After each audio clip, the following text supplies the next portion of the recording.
और उत्तराखंड राज्य इसलिए बना था क्योंकि यहाँ की जो संस्कृति है, यहाँ का यहाँ का समाज है, वो जो उत्तर प्रदेश है उससे भिन्न था।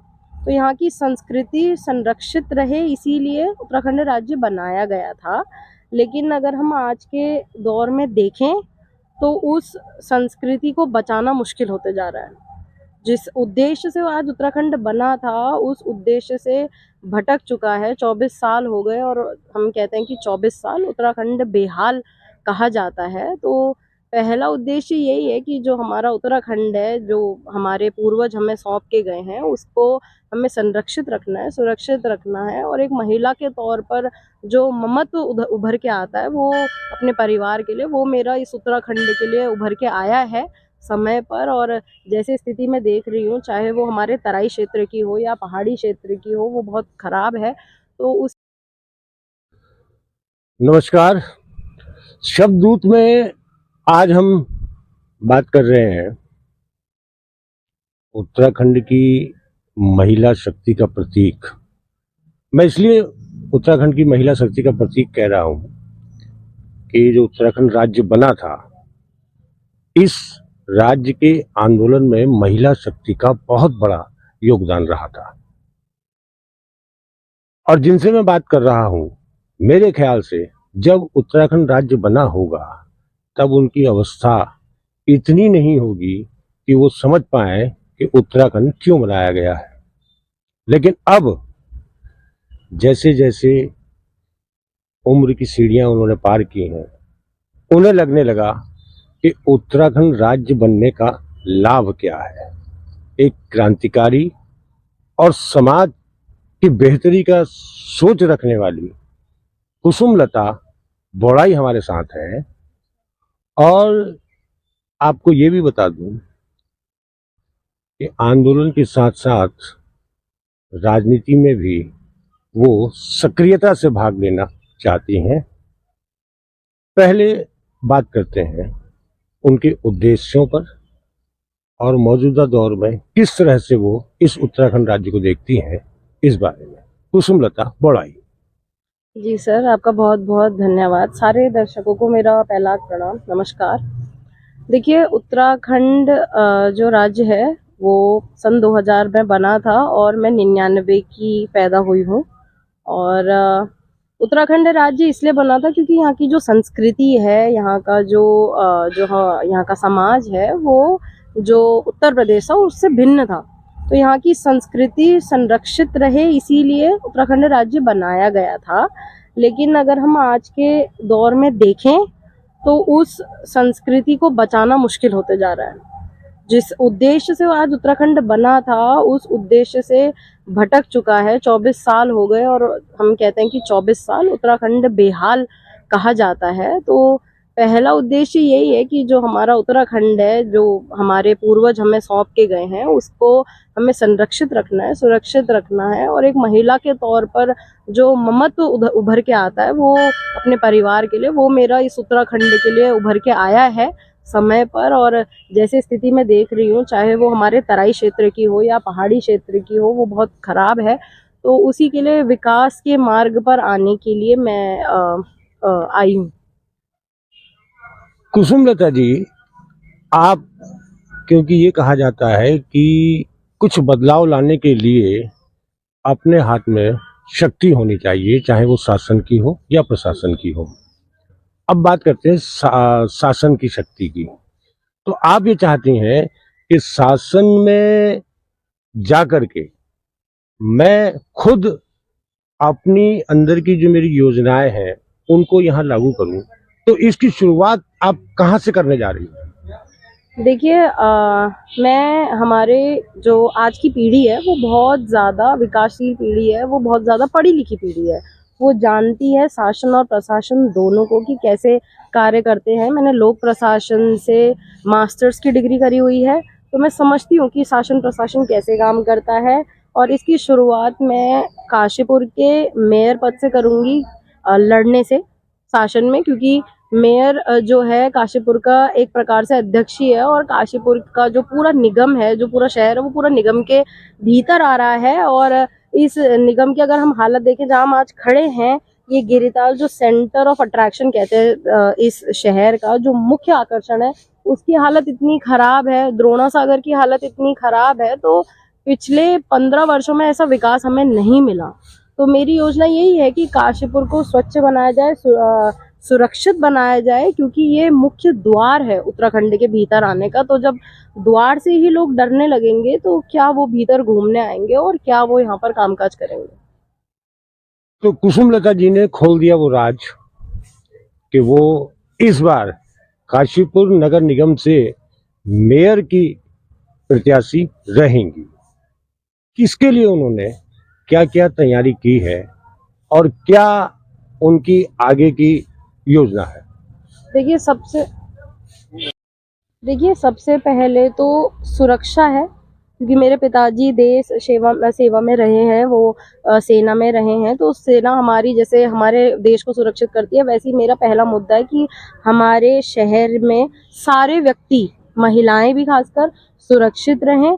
उसके बाद हमारी जो सड़कें हैं, आज एक पुल देखिए आप, 7 साल में एक पुल बन के तैयार हो रहा है। सड़कें बेहाल है, गलियां बेहाल है, बरसात के टाइम पे इतना पानी भर जाता है कि बच्चे स्कूल नहीं जा पाते हैं, महिलाएं आधे आधे घुटनों तक पानी भर के उनको ले जा रही हैं, उसमें सांप भी आ रहा है, उसमें बिजली की तार भी गिर रही है। तो ये बेहाल जो स्थिति है, एक निगम के लिए बहुत ही शर्मनाक स्थिति है। एक निगम में ऐसा नहीं होना चाहिए।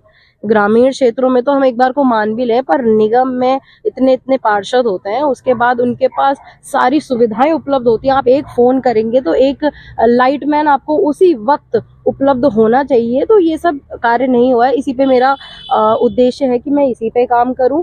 दूसरा, मैं ये सोचती हूँ कि सीसीटीवी कैमरे आज के टाइम में बहुत ज़रूरी हैं, चाहे वो कहीं भी हो, ग्रामीण क्षेत्र हो या शहरी क्षेत्र हो, उसमें सीसीटीवी कैमरे सारे शहरों में लगाए जाएं, ताकि हमारी बहन बेटियां काशीपुर में घूम सके, क्योंकि ये एक सर्विस सेक्टर है। यहाँ लड़कियां पहाड़ से भी काम करने के लिए आती हैं, बाहर से भी काम करने के लिए आती है, तो यहाँ सुरक्षा बहुत ज़रूरी है। तीसरा, मैं ये सोचती हूँ कि हमारे निगम के अंदर बहुत ही बहुतायत में जानवर आपको घूमते हुए मिलेंगे।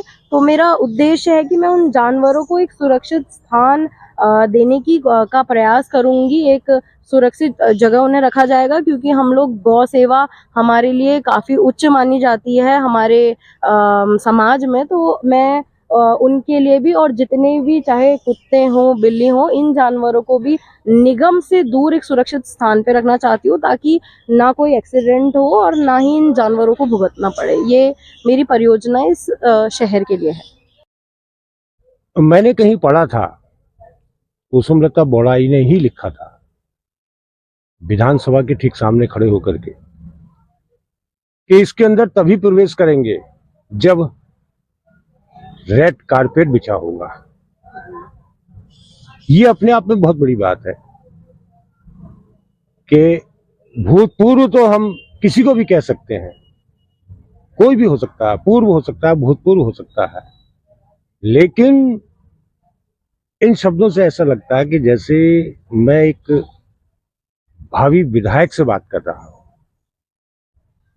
क्या इस ओर जो जज्बा आपने अपने अंदर पैदा किया है, कभी इसकी संभावना है?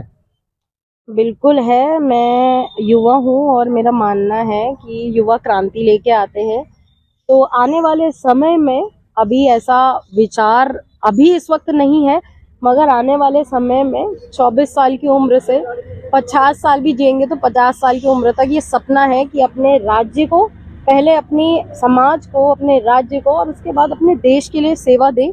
और हम युवा हैं, हम यहीं पर रुकने वाले नहीं हैं।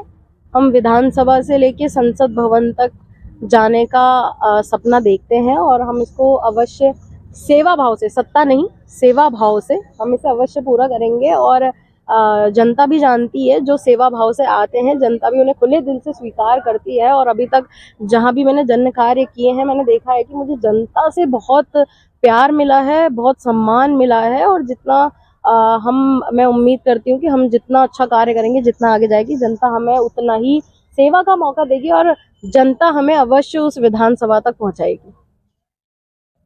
कुसुमलता जी, आप एक महिला हैं और हमारा देश जो है महिलाओं को मातृशक्ति और देवी कह करके संबोधित करता है, सम्मानित करता है। लेकिन पिछले कुछ दिनों में महिलाओं के प्रति होने वाले अपराधों में बेतहाशा वृद्धि हुई है। यहाँ तक कि देश के प्रधानमंत्री को भी 15 अगस्त के दिन ये कहना पड़ा कि देश में महिलाओं पर हो रहे अत्याचारों से वो दुखी है।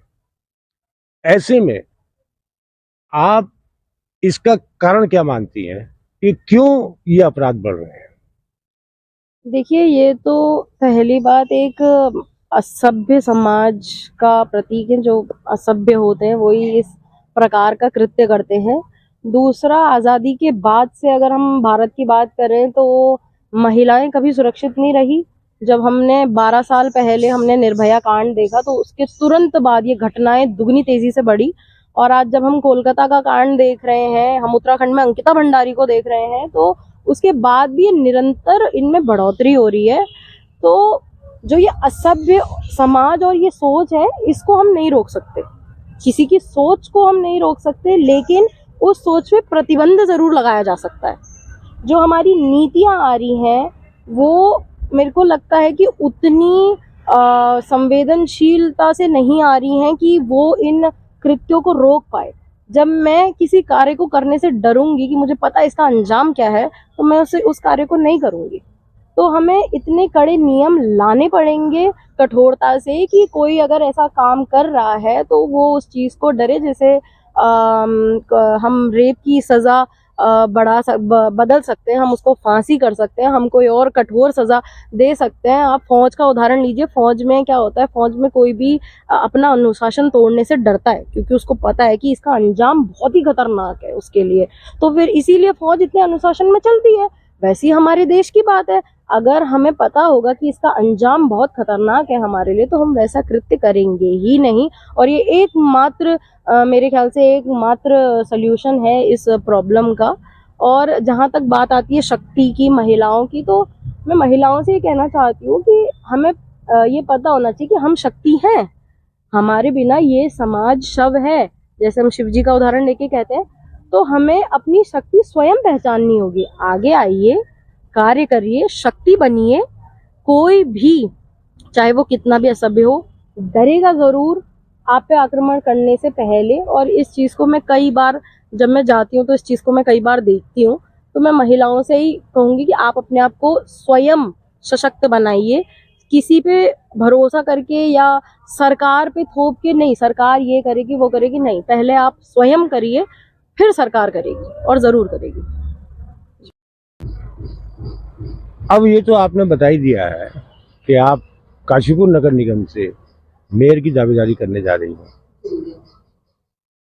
और इसमें अगर मैं आपसे ये पूछूं कि आपका समर्थन किस किस तरफ से मिल रहा है और कौन कौन लोग आपको समर्थन, कौन कौन से, मेरा मतलब किसी का नाम नहीं, मतलब कि कहाँ से आप इसमें समर्थन लेने जा रहे हैं? देखिए, पहले तो उत्तराखंड में रहने वाले सारे व्यक्ति उत्तराखंडी हैं और सारे मेरे भाई बहन हैं। और भारत में रहने वाले सारे भारतवासी हैं और वो भी मेरे भाई बहन हैं। और मेरा फर्ज पहले मेरे राज्य के प्रति है और फिर मेरे देश के प्रति है कि मैं अपने राज्य को सुधार के फिर अपने देश की तरफ आगे बढ़ूं। तो समर्थन में पहले तो युवा होने के नाते युवाओं का बहुत अच्छा समर्थन मिला है मुझे, और कई मुलाकातें हो चुकी हैं। उसके बाद महिला होने के नाते महिला शक्ति का काफ़ी अच्छा समर्थन मिला है। और उसके बाद जितने लोगों के अंदर यहाँ क्रांति है, जितने लोग एक विकासशील मार्ग पे आगे बढ़ना चाहते हैं और अपने शहर को लेके बहुत परेशान हैं काफ़ी समय से, उन लोगों का बहुत अच्छा समर्थन मिल रहा है। और जितने हमारे पर्यावरण मित्र हैं निगम में और कंप्यूटर ऑपरेटर, ये लोग हैं, इन लोगों का भी मुझे काफ़ी अच्छा समर्थन देखने को मिला। देखिए, जिसकी सोच अच्छी होगी निश्चित ही उसके साथ लोग अवश्य जुड़ेंगे। तो मैं उन सभी लोगों का आभार करना चाहती हूँ। और नाम मैं इसलिए नहीं बताऊंगी क्योंकि मैं निर्दलीय उठ रही हूँ। मैं जनता की शक्ति पे, जनता मुझे चुन के भेजे, मैं ये चाहती हूँ, तो मैं जनता की शक्ति पे ही उठना चाह रही हूँ, बिना किसी राजनीतिक दल के साथ के। तो मैं नाम नहीं बताऊंगी ताकि राजनीतिक दल इसमें कोई छेड़छाड़ी ना करे। मैं बहुत ही सीधे और सरल रास्ते से सेवा भाव से आगे बढ़ रही हूँ और मैं चाहती हूँ कि इसके बीच में कोई राजनीतिक दल राजनीति ना कर पाए। वर्तमान में उत्तराखंड में भू कानून और मूल निवास कानून को लेकर के बड़ी चर्चा है और आंदोलित भी हैं लोग, और आप भी इस भू कानून और मूल निवास आंदोलन को लेकर काफी मुखर रही है। तो आप ये बताएंगे कि इसको लागू करने में कहां पर देर हो रही है और क्यों हो रही है और कौन कर रहा है? कई प्रश्न हैं। देखिए, सबसे पहले तो मैं थोड़ा सा बता देना चाहती हूँ कि भू कानून और मूल निवास थोड़ा सा है क्या, क्योंकि कई लोगों को, जो हमारे खासकर तराई क्षेत्र के लोग हैं, उनको ये लगता है कि ये उनको भगाने की बात करी जा रही है, तो जो कि बहुत गलत है। और ये राजनीतिक दलों द्वारा फैलाई गई अफवाह है, उनको डराया गया है कि आप भू कानून आएगा, मूल निवास आएगा तो आपको भगाया जाएगा। ऐसा नहीं है।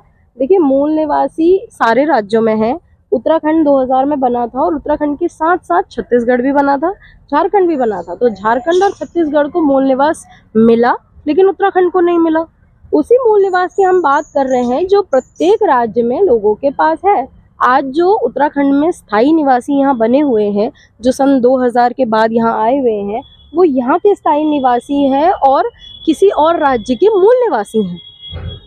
तो उनको भी ये चीज़ होनी चाहिए भैया कि यहाँ के लोगों का खनन हो रहा है, ये हनन हो रहा है। यहाँ के लोगों की जो अधिकार है, मौलिक अधिकार है, उनका हनन हो रहा है और इसमें हमें उनका साथ देना चाहिए।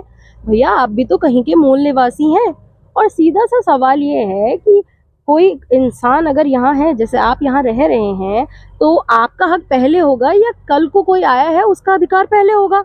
आपने इस भूमि को संजोया है, आप इस माटी के हैं, और वो भी जरूर किसी न किसी माटी के हैं, तो उनका अधिकार उन्हें मिल गया, लेकिन आपका नहीं मिला। वही अधिकार के लिए हम प्रयासरत हैं कि मूल निवास मिले, और सिर्फ पहाड़ी क्षेत्र के लिए नहीं है। जो काशीपुर में रह रहा है, यहाँ भी बहुत से बहुतायत लोग हैं जो सन 80, 70, 60, 50, 40 से रह रहे हैं, तो वो यहाँ के मूल निवासी हैं। क्यों नहीं है उनका हक इस जमीन पे? और दूसरी बात, अगर हम भू कानून की लेके आते हैं, तो देखिए, पहाड़ी क्षेत्रों की जो स्थिति है वो शहरी क्षेत्रों से बिल्कुल अलग है। और 1964 से उत्तराखंड में भूमि व्यवस्था नहीं हुई है। यहाँ ये नहीं पता कि कितनी प्रतिशत कृषि भूमि बची है, कितनी प्रतिशत अन्य भूमि यहाँ पर बची हुई है। पहली मांग हमारी भू कानून में यही है कि आप भूमि व्यवस्था तो लेके आइए कि कितनी भूमि यहाँ है। दूसरा, जो पहाड़ी क्षेत्र के लोग हैं, उनका जो कार्य है वो पूरा उनकी भूमि से चलता है।